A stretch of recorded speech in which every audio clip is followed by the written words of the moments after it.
Movie anaconda. Movie की शुरुआत में हम अमेज़न नदी को देखते हैं जहाँ एक आदमी फोन पर किसी से मदद मांग रहा होता है। ये आदमी बड़े बड़े सांपों की तस्करी करता है।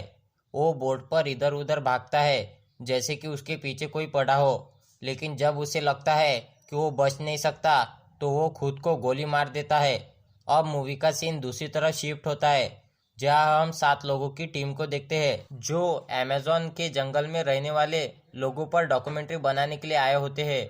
उस टीम में एक लड़की टेरी, प्रोफेसर स्टीवन, फोटोग्राफर ग्रैनी और बोट ड्राइवर मेटियो के साथ और भी लोग थे। जब ये लोग बोट से कबीले वालों को ढूंढने निकल पड़ते हैं तब इनके बोट में एक आदमी आता है जिसका नाम पॉल था। ये सब बताते हैं हम कबीले वालों को ढूंढने निकले हैं। तभी पॉल कहता है मुझे पता है कबीले वालों तक पहुंचने का रास्ता, मैं तुम लोगों को वहां तक ले जा सकता हूँ। इसलिए वो सब पॉल को अपने साथ ले लेते हैं। अब पॉल इन्हें कहता है मैं आप लोगों को एक शॉर्टकट रास्ते से ले चलता हूँ जिससे आप जल्दी पहुंच सकते हैं। लेकिन शॉर्टकट रास्ते से जाते जाते उनकी बोट एक झाड़ी से अटक जाती है। तब प्रोफेसर स्टीवन बोट को छुड़वाने के लिए पानी में जाते हैं, लेकिन पानी में वो सांस नहीं ले पा रहे थे। तभी प्रोफेसर स्टीवन को बाकी लोग कैसे तैसे ऊपर लाते हैं तो वो लोग देखते हैं स्टीवन के मुंह में अजीब सा कीड़ा चला गया है। वो लोग उस कीड़े को निकाल देते हैं, लेकिन प्रोफेसर स्टीवन की हालत खराब थी। उन्हें अस्पताल ले जाना जरूरी था, पर वो अमेज़न के घने जंगलों में आ चुके थे। इसलिए वो कबीले वालों के पास ही जाने का सोचते हैं क्योंकि कबीले वालों के पास इस कीड़े का कोई ना कोई इलाज होगा। अब वो बोट से आगे बढ़ते हैं तो उन्हें आगे एक रास्ता बंद किया हुआ दिखता है। बोट में से एक आदमी कहता है ये रास्ता बंद किया गया है, इसके पीछे कुछ ना कुछ खतरनाक जरूर होगा, इसलिए हमें आगे नहीं जाना चाहिए। पर पॉल कहता है आगे कोई खतरा नहीं है और इसी रास्ते से हम कबीले वालों तक जल्द पहुंच सकते हैं। इसलिए पॉल अपने पास के डायनामाइट उस बंद रास्ते पर फेंक देता है जिससे वो रास्ता ब्लास्ट होता है और खुल जाता है। पर ब्लास्ट की वजह से बहुत सारे छोटे छोटे सांप उनकी बोट पर आ जाते हैं, लेकिन वो लोग कैसे तैसे उन सांपों को बोट से बाहर फेंकते हैं। पर तभी गलती से उनके पेट्रोल टैंक पानी में गिर जाते हैं। उनके पास सिर्फ एक पेट्रोल टैंक बचा था, लेकिन सारे लोग चिंता करते हैं क्योंकि वो सिर्फ एक पेट्रोल टैंक से कैसे आगे जाएंगे। लेकिन वो आगे निकल पड़ते हैं तो उन्हें एक बोट दिखती है। ये बोट उसी आदमी की थी जो हमें स्टार्टिंग में दिखाया गया था, जिसने किसी की डर के वजह से खुद को गोली मारी थी। ये सब लोग उस आदमी की बोट से सारा सामान अपनी बोट में शिफ्ट करते हैं। तभी इनका ड्राइवर मेटियो पानी में होता है। तब वहाँ एनाकोंडा आकर उसे जकड़ लेता है। एनाकोंडा ने मेटियो को इतनी बुरी तरह जकड़ा होता है कि वो सांस भी नहीं ले पा रहा था और देखते ही देखते मेटियो मारा जाता है। अब बोट पर वो सब लोग सोच रहे थे कि मेटियो कहाँ चला गया है। वो सब लोग उसका इंतजार कर रहे थे, लेकिन पॉल इन्हें कहता है हमें उसका इंतजार नहीं करना चाहिए और आगे बढ़ जाना चाहिए। लेकिन टेरी कहती है हमें कम से कम एक दिन तो उसका इंतजार करना चाहिए।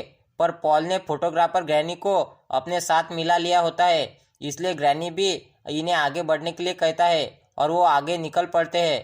दूसरी तरफ टेरी को काफ़ी चिंता हो रही थी क्योंकि प्रोफेसर स्टीवन की हालत भी ठीक नहीं हो रही थी। अब बोट पर पॉल अपना असली रंग दिखाता है। वो सब लोगों पर गन तान देता है और कहता है मैं तुम्हें गाइड करने नहीं आया हूँ, मैं यहाँ एनाकोंडा पकड़ने आया हूँ जिसके लिए मुझे बहुत ज़्यादा पैसे मिलेंगे। और वो कहता है तुम सब लोग मुझे एनाकोंडा पकड़ने में मदद करो या फिर मरने के लिए तैयार हो जाओ। इसलिए सब लोग एनाकोंडा पकड़ने के लिए राजी हो जाते हैं। पॉल एनाकोंडा पकड़ने के लिए ट्रैप बिछाता है और एनाकोंडा उसमें फंस जाता है, लेकिन एनाकोंडा उस ट्रैप से निकलकर बोट पर अटैक करता है। जब एनाकोंडा को टेरी गन से मारने वाली होती है तो पॉल उसे कहता है मुझे मरा हुआ नहीं, जिंदा एनाकोंडा चाहिए, और वो टेरी को एनाकोंडा मारने से रोकता है। एनाकोंडा बोट पर एक आदमी को मारकर चला जाता है। पॉल सबको धमकी देता है मैं जैसा कहता हूँ वैसा करो, मुझे एनाकोंडा जिंदा चाहिए। कुछ देर बाद टेरी पॉल को अपनी बातों में फंसाती है और पीछे से एक आदमी पॉल को हिट कर देता है और पॉल बेहोश हो जाता है। अगले दिन जब उसे होश आता है तो वो देखता है उसे रस्सियों से बांधा गया है। अब दूसरी तरफ टेरी और उसके साथी मदद के लिए पानी में तैरकर आगे जाते हैं। बोट पर उनके साथियों में से एक लड़की हाथ में चाकू लेकर पॉल को मारने आती है, पर पॉल बहुत चालाक था। वो उस लड़की को पैर से पकड़ लेता है और मार देता है और उसी के चाकू से अपनी रस्सियां खोल देता है। दूसरी तरफ टेरी की टीम का आदमी मदद के लिए पहाड़ पर चढ़ता है। तभी एनाकोंडा वहां आता है।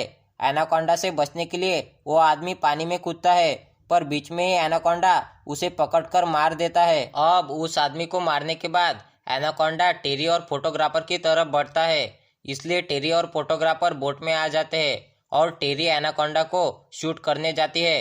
तभी पॉल वहां आकर उसे रोकता है। तभी एनाकोंडा फोटोग्राफर को जकड़ लेता है। टेरी पॉल को धक्का देकर एनाकोंडा को शूट करती है और बहुत बार शूट करके उसे मार देती है। ये देखकर पॉल को काफी गुस्सा आता है और वो टेरी को मारने ही वाला होता है। तभी वहाँ प्रोफेसर स्टीवन आते हैं, जो अब ठीक हो चुके थे। वो पॉल को पीछे से मारकर बेहोश कर देते हैं और उसे पानी में फेंकते हैं। अब बोट में सिर्फ 3 लोग बचे थे, टेरी, प्रोफेसर स्टीवन और फोटोग्राफर। वो बोट लेकर आगे बढ़ जाते हैं। आगे जाते ही उन्हें पेट्रोल के टैंक दिखते हैं। वो उस टैंक को लेने जाते हैं। तभी वहाँ पॉल आता है। वो मरा नहीं था। वो इनको बेहोश कर बांध देता है और टेरी और फोटोग्राफर पर खून फेंक देता है, जिससे एनाकोंडा यहाँ आए, इन्हें मार दे और पॉल एनाकोंडा को जिंदा पकड़ ले। अब एनाकोंडा वहाँ आता है, टेरी और फोटोग्राफर को जकड़ लेता है। ये देखकर पॉल एनाकोंडा पर नेट डाल देता है ताकि वो उसे पकड़ सके, लेकिन एनाकोंडा उस ट्रैप से निकल जाता है और टेरी और फोटोग्राफर को छोड़ पॉल के पीछे पड़ जाता है। एनाकोंडा पॉल को जकड़कर मार देता है। इसी का फायदा उठा के टेरी और फोटोग्राफर अपने आप को आज़ाद करते हैं और भागने लगते हैं। एनाकोंडा भी उनके पीछे पड़ जाता है। ये दोनों एक प्लान बनाते हैं। वो पेट्रोल के टैंक को आग लगाकर ब्लास्ट करते हैं, जिससे एनाकोंडा जलने लगता है। फिर भी एनाकोंडा टेरी का पीछा नहीं छोड़ता। तब फोटोग्राफर कुल्हाड़ी से उस एनाकोंडा को मार देता है और एनाकोंडा मारा जाता है। अब टेरी और फोटोग्राफर बोट में जाते हैं। प्रोफेसर स्टीवन की हालत भी ठीक थी। अब ये तीनों उस कबीले के पास जाते हैं जिनके ऊपर ये डॉक्यूमेंट्री बनाने आए थे और यही मूवी खत्म हो जाती है।